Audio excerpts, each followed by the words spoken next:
अब बात करेंगे नेक्स्ट CO बंध विखंडन अभिक्रियाएं कि वे नई प्रकार की, जैसे एक तो HX के साथ अभिक्रिया की थी लास्ट क्लास में, जिसमें प्राथमिक मिश्रण था, प्राथमिक द्वितीयक या फिर प्राथमिक तृतीयक अगर मिश्रण उपस्थित है ईथर में, तो किस प्रकार से CO बंध तोड़कर HX के साथ अभिक्रिया करवाई जा सकती है।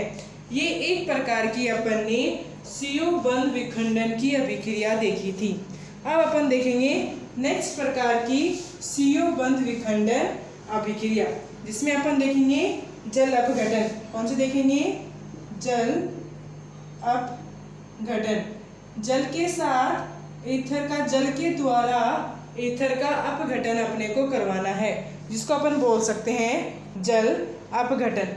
जल अपघटन में अपन देख के चलेंगे कि जैसे ही ईथर की अभिक्रिया जल के साथ करवाई जाती है, ROR ईथर है, जैसे ही ईथर की अभिक्रिया जल के साथ करवाई जाती है तो वहाँ पे भी दो आयन बनते हैं H और OH, H plus OH minus, यहाँ से बंध टूटेगा ऑक्सीजन माइनस R प्लस।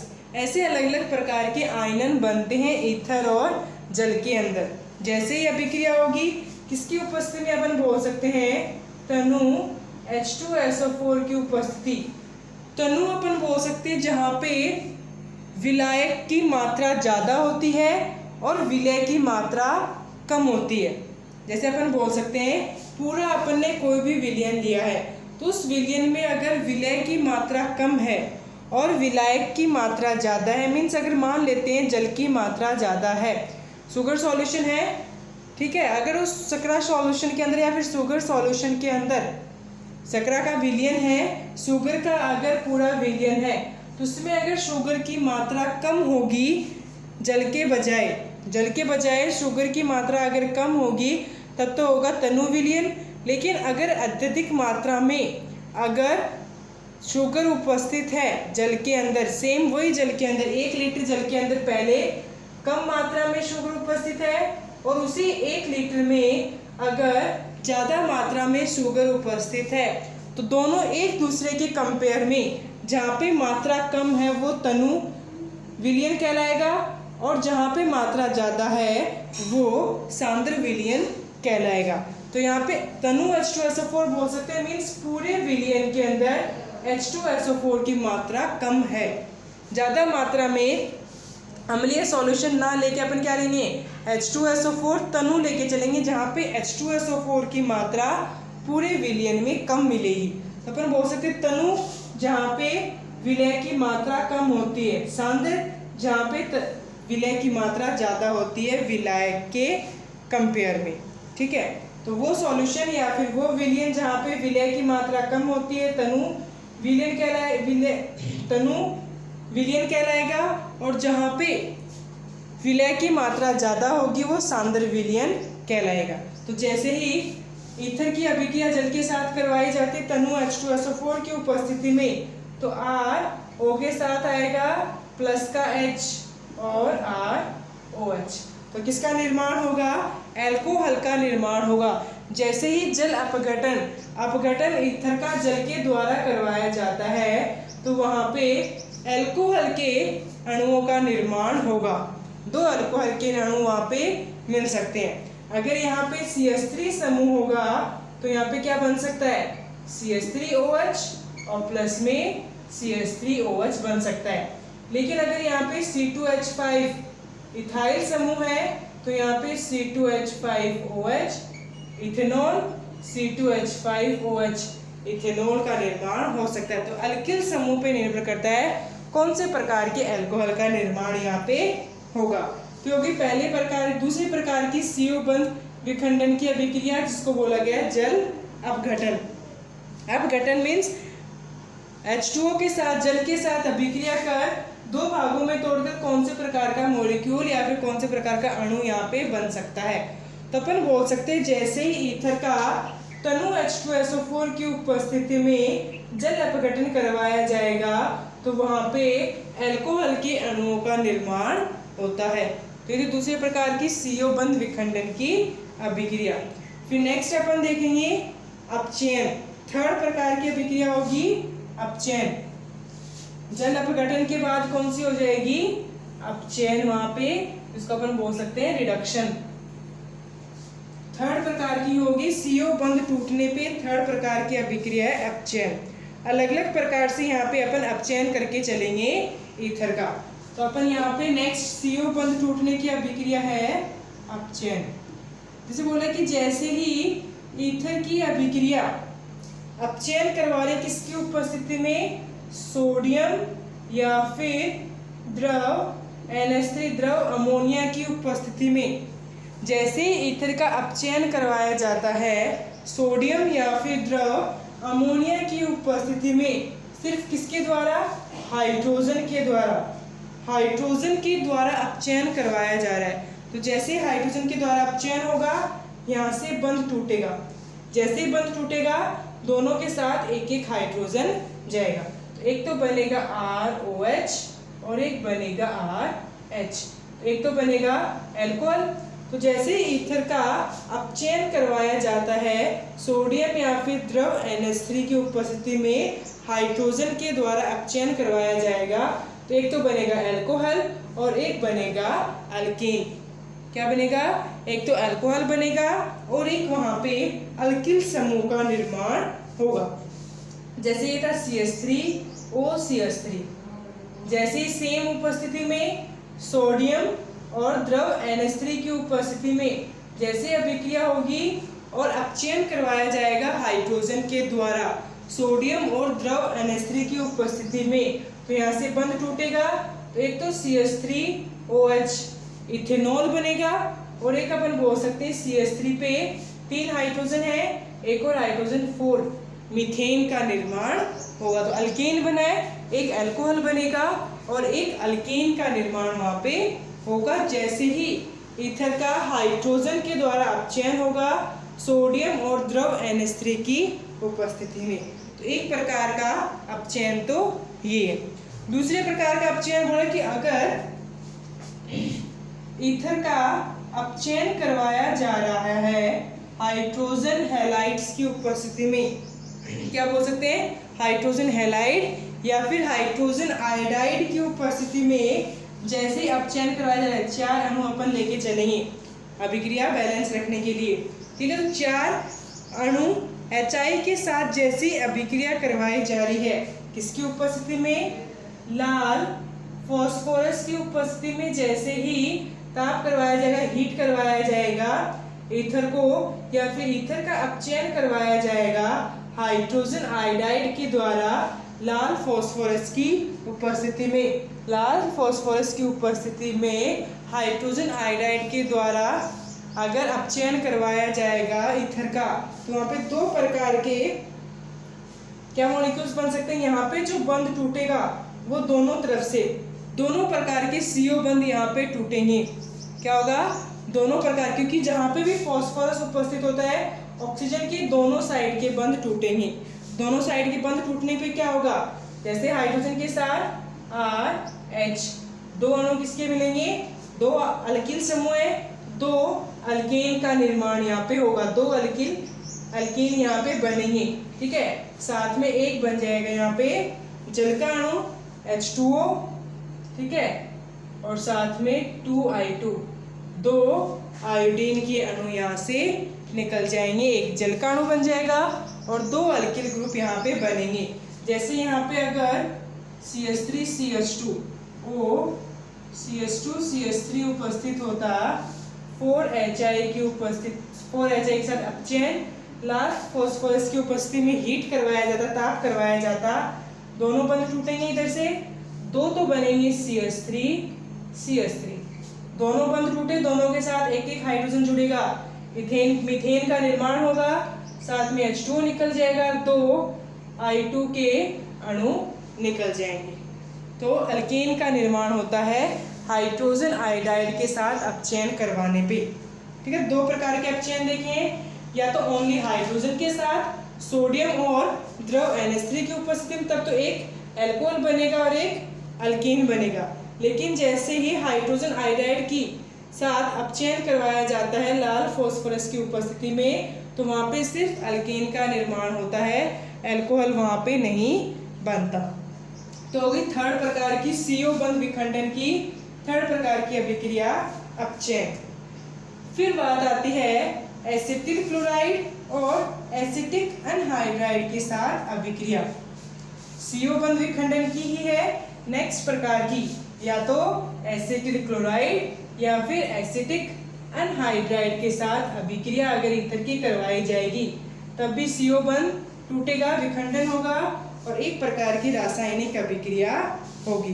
तो अब देखेंगे कौन सी प्रकार की रासायनिक अभिक्रिया यहाँ हो सकती है, कौन सा उत्पाद यहाँ पे बनेगा।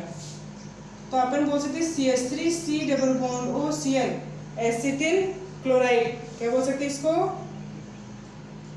Acetyl chloride. जैसे ही एसिटिल क्लोराइड के साथ ईथर की अभिक्रिया करवाई जाएगी, जैसे ही एसिटिल क्लोराइड के साथ ईथर की अभिक्रिया करवाई जाएगी तो यहाँ पे अपन देखेंगे विधि कैसे अभिक्रिया हो सकती है।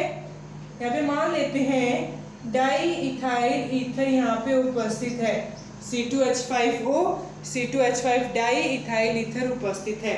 CO बंध टूटेगा, अगर मान लेते हैं ये वाला CO बंध टूट रहा है तो कार्बन पे प्लस का आवेश, इधर से CCl बॉन्ड टूटेगा Cl पे प्लस का आवेश, तो ये आपस में अभिक्रिया करेंगे और क्या बनाएंगे यहाँ पे, एक तो बनेगा यहाँ पे C2H5 के साथ Cl अल्किल क्लोराइड बनेगा, एक तो अपन क्या बोल सकते हैं अल्किल क्लोराइड बनेगा, ठीक है। एक अपन देखेंगे बाकी के बचे दो, क्या OC2H5 और ये CH3CO। जैसे यहाँ पे अपन बोल सकते हैं क्या बन सकता है दूसरे प्रकार का CH3C डबल बॉन्ड O और दूसरे अणु का O C2H5 एस्टर का निर्माण होगा। किसका निर्माण अपन बोल सकते हैं, एस्टर का निर्माण होगा। तो यहाँ पे जैसे ही एसिटिल क्लोराइड के साथ एस्टर की अभिक्रिया करवाई जाएगी तो अल्किल किसकी उपस्थिति में बोल सकते हैं, ZnCl2 निर्जल ZnCl2 की उपस्थिति में अभिक्रिया करवाई जाएगी। तो जैसे ही अभिक्रिया होगी अल्किल क्लोराइड और एस्टर का निर्माण यहाँ पे होगा। कोई भी प्रकार का अल्किल क्लोराइड बन सकता है। अल्किल क्लोराइड निर्भर करता है कौन से प्रकार का बनेगा, जिस प्रकार का अल्किल समूह ईथर में उपस्थित होगा। अगर ईथर में C2H5 है तो C2H5Cl बनेगा और अगर ईथर में CH3 है तो CH3Cl बनेगा और एस्टर दोनों का कॉम्बिनेशन, दोनों का मिश्रण यहाँ पे बनेगा एसिटिल क्लोराइड और एस्टर का। ये बात है अगर एसिटिल क्लोराइड के साथ एस्टर की अभिक्रिया है, एसिटिल क्लोराइड के साथ जैसे ही ईथर की अभिक्रिया है एस्टर और अल्किल क्लोराइड का निर्माण यहाँ पे होगा। दो प्रकार के उत्पाद बनेंगे अल्किल क्लोराइड और एस्टर। फिर बात आती है अगर एसिटिक अनहाइड्राइड के साथ अभिक्रिया होगी, एसिटिल क्लोराइड के बाद अगर एसिटिक अनहाइड्राइड के साथ अभिक्रिया होगी तो उत्पाद अपन देखेंगे क्या बनेगा। एसिटिक अनहाइड्राइड क्या बोल सकते हैं, CH3C double bond O CO CH3, उसको अपन बोल सकते हैं एसिटिक अनहाइड्राइड। जैसे ही एसिटिक अनहाइड्राइड की अभिक्रिया एस्टर के साथ C2H5O C2H5 के साथ होगी तो बंध टूटेगा। मान लेते हैं ये वाला CO बंध इधर से टूट रहा है, कौन से प्रकार का CO बंध टूट रहा है, ऑक्सीजन पे आएगा माइनस का आवेश और इस वाले कार्बन पे आएगा प्लस का आवेश। और एस्टर में मान ले इस ईथर में मान लेते हैं ये वाला CO बंध टूट रहा है। CO बंध विखंडन अभिक्रिया है, इथाइल और इथाइल और ऑक्सीजन के बीच का बंध टूट रहा है, CO बंध बोल सकते हैं। तो जैसे ही एस्टर में CO बंध टूटा है दोनों आपस में अभिक्रिया करेंगे। जैसे अभिक्रिया करेंगे क्या बनेगा, CH3C डबल बॉन्ड O, इसको लिख सकते हैं CH3C डबल बॉन्ड O, साथ में क्या आ जाएगा O C2H5O C2H5 समूह बन सकता है। ऐसे अगर दूसरे मॉलिक्यूल की बात की जाए CH3C double bond O CH3C double bond O और C2H5, दो मॉलिक्यूल यहाँ पे एस्टर के बनेंगे। किसके, दो अणु किसके बनेंगे, एस्टर के। तो जैसे ही एसिटिल क्लोराइड के साथ ईथर की अभिक्रिया है अल्किल क्लोराइड और एस्टर बनेगा। लेकिन जैसे ही कैसी अभिक्रिया होगी, एसिटिक अनहाइड्राइड के साथ जैसे ही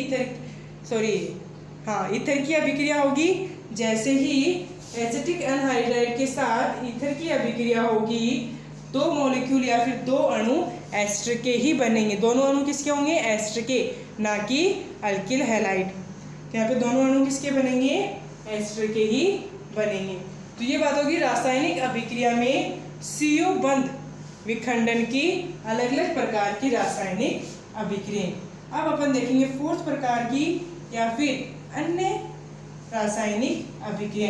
फोर्थ टाइप ही होगी अन्य रासायनिक अभिक्रिया। CO बंध में अलग अलग प्रकार की देखिए। अब देखेंगे अन्य अभिक्रियाएं।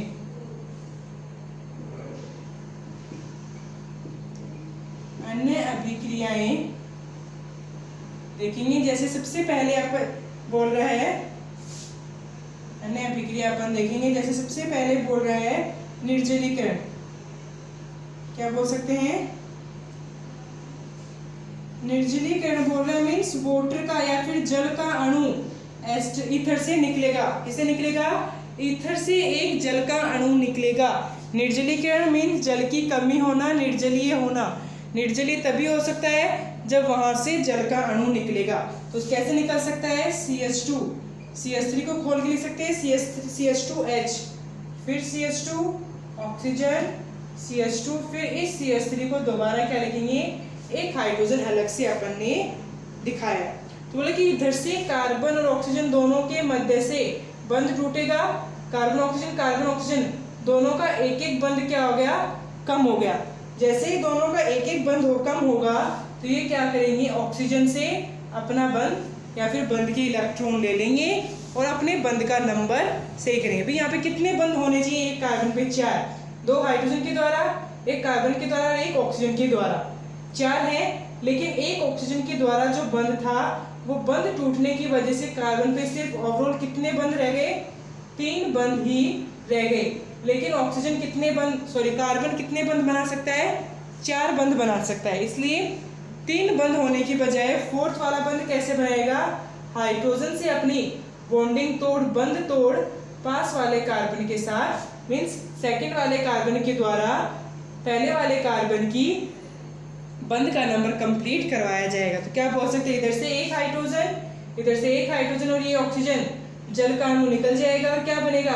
2 अणु बनेंगे CH2, एक बंध था, दूसरा हो जाएगा द्विबंध CH2 और साथ में एक जल का अणु यहाँ से निकल जाएगा, जिसको अपन बोल सकते हैं निर्जलीकरण। तो ऐसे निर्जलीकरण हो सकता है। एक हो सकता है दहन। दहन मीन्स अगर ईथर की बात की जाती है C2H5O, C2H5, जैसे इसको हीट करवाया जाएगा, ताप दिया जाएगा एनवायरनमेंट के अंदर, जैसे पर्यावरण में उपस्थित है, पर्यावरण में अगर उपस्थित है तो जैसे ही इसको ताप दिया जाएगा, एटमॉस्फेयर में उपस्थित ईथर को जैसे ही ताप दिया जाएगा तो एटमॉस्फेयर में उपस्थित ऑक्सीजन के साथ वो अभिक्रिया कर सकता है। पर्यावरण में उपस्थित ऑक्सीजन के साथ अभिक्रिया कर सकता है और क्या करेगा? बर्न होने पे, जलने पे CO2 और जल के अणुओं का निर्माण करेगा। तो अगर ईथर को बर्न करवाया जाता है या फिर ईथर का दहन करवाया जाता है तो डाई इथाइल ईथर ऑक्सीजन की उपस्थिति में जैसे उसको ताप किया जाएगा या फिर जलाया जाएगा तो जलाने पर CO2 व H2O का निर्माण करता है। कार्बन डाइऑक्साइड गैस निकालेगा और जल का निर्माण करेगा। ऐसी अगर अभिक्रिया बोल रहे हैं कार्बन मोनोऑक्साइड, बाकी ऐसी अभिक्रिया हो सकती है CH3 CH2O CH2 CH3। Ether है, बोला कि नेक्स्ट प्रकार की अन्य प्रकार की अभिक्रिया हो सकती है ईथर की कार्बन मोनोऑक्साइड के साथ अभिक्रिया। देखिए जैसे ही ईथर की अभिक्रिया कार्बन मोनोऑक्साइड CO के साथ करवाई जाएगी, किसकी उपस्थिति में बोल सकते हैं अपन? BF3 की उपस्थिति में, बोरोन और फ्लोरीन के कंपाउंड यौगिक की उपस्थिति में जैसे अभिक्रिया होगी 398 से 423 केल्विन ताप या फिर 500 ATM प्रेशर के ऊपर जैसे ही अभिक्रिया होगी तो वहां पे अपन बोल सकते हैं एक नए प्रकार का यौगिक उत्पाद वहां पे बनेगा। जैसे अपन बोल सकते हैं CH3 C double bond O CH3 CH2 C double bond O CH2 CH3।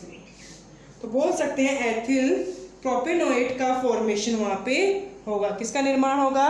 Ethyl propanoate का निर्माण होगा जैसे ही कार्बन मोनोऑक्साइड के साथ अभिक्रिया